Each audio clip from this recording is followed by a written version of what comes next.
ब्रह्मा, विष्णु और महेश,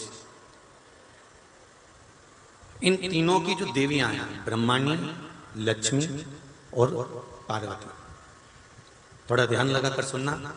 हरतालिका तीज शिव महापुराण की कथा ही नहीं है। आप जो तीज करते हो, हरियाली करो चाहे सातुड़ी करो, उस तीज की महत्वता क्या है, इस हिंगोली की शिव महापुराण की कथा में अपने को समझना है कि उसकी मूल तत्वता, उसकी महत्वता है क्या, उसका महत्व क्या है।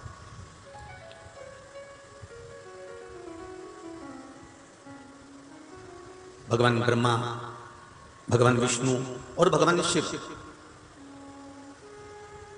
इन तीनों की जो अर्धांगिनियां ब्रह्माणी, लक्ष्मी और पार्वती, इन तीनों ने तप कर कर, साधना कर कर ब्रह्मदेव को, भगवान विष्णु को और भगवान शंकर को प्राप्त किया।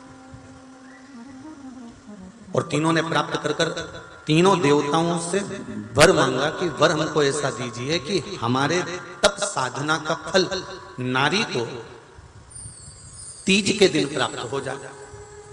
अब देखिए जरा, एक ही व्रत से, एक ही उपवास से उसको संपूर्ण तप साधना का फल प्राप्त होगा, संपूर्ण तप साधना का फल उसको मिल रहा है मात्र एक व्रत से।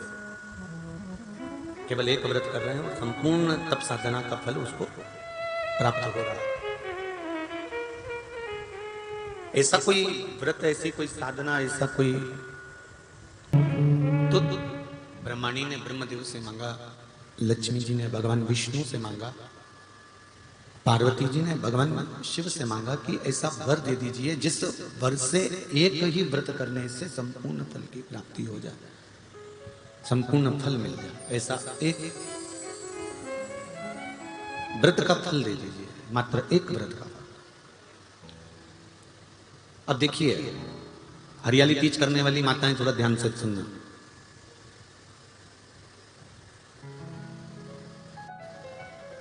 हरियाली तीज जब माताएं करती हैं तो एक हरियाली तीज, एक गणगौर की तीज, ये दो तीज के व्रत ऐसे होते हैं जिसमें जब माताएं करती हैं तो उस समय पर उमा, ब्रह्माणी और लक्ष्मी, इन तीनों की आराधना का फल उसको केवल एक व्रत से प्राप्त हो जाता। अब देखिए दूसरा, सातुड़ी तीज।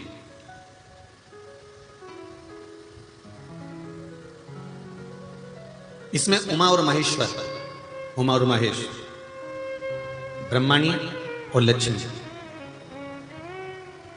इन चार के व्रत तप का फल एक साथ सातुड़ी तीज के दिन प्राप्त हो जाता। अब एक आती है हरतालिका तीज। आप लोग करते हो हरतालिका? यहाँ लोग करते कि नहीं करते? करते हैं यहाँ पे हरतालिका? कौन कौन करता है? जरा हाथ उठाओ तो जरा। अरे सभी करते हो, रखो रखो, बहुत बढ़िया, बहुत अच्छी बात। एक आती है हरतालिका तीज।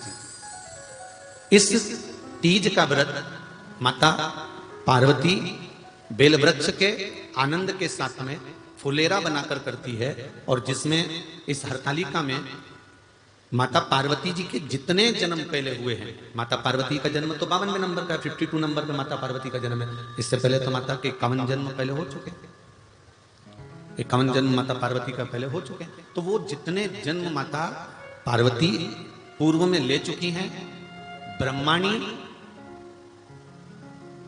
जितनी बार ब्रह्मदेव के साथ में विराजमान हो चुकी हैं, इंद्राणी जितनी बार इंद्र के साथ विराजमान हो चुकी हैं, और लक्ष्मी चाहे वो राधा के रूप में हो, चाहे वो रुक्मणी के रूप में हो, चाहे वो सत्यभामा के रूप में हो, चाहे वो यमुना के रूप में हो, चाहे वो गंगा के रूप में हो, जितनी बार माता लक्ष्मी ने रूप धारण करे हैं वो सब रूप में, और माता पार्वती अपने सारे रूप में, ब्रह्माणी अपने सारे रूप में, लक्ष्मी अपने सारे रूप में इस हरतालिका तीज के व्रत को करने के लिए आतुर रहती हैं। और इस व्रत को कर कर एक दिन में ही संपूर्ण विश्व का जितना तप है, साधना है, उपवास है, सबका फल एक साथ एकत्रित कर लेती हैं केवल एक व्रत में, हरतालिका तीज।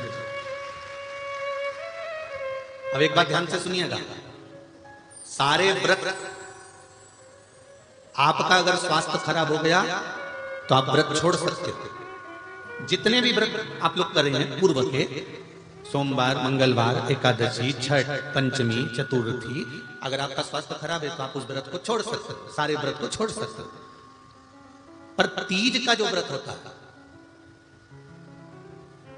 हरताली का जो व्रत होता है, ये व्रत एक बार लेने के बाद जब प्राण छूटते हैं तभी ये व्रत समाप्त होता है, अन्यथा बीच में ये व्रत समाप्त नहीं।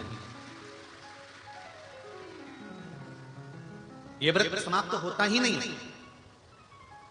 अगर शरीर से नहीं बनता कि अब हमारी अवस्था हो गई, अब शरीर से नहीं बन रहा है, तो भले एक पहर की पूजन कर कर, एक पहर का नियम धारण कर कर, एक पहर का स्मरण कर कर, एक पहर का पूजन व्रत धारण करो, और उसके बाद में भले आप थोड़ा सा जो भी आपको लेना है वो कर लो, पर इस व्रत को करना ही पड़ता है। इस व्रत का नियम ही यही है। इस व्रत की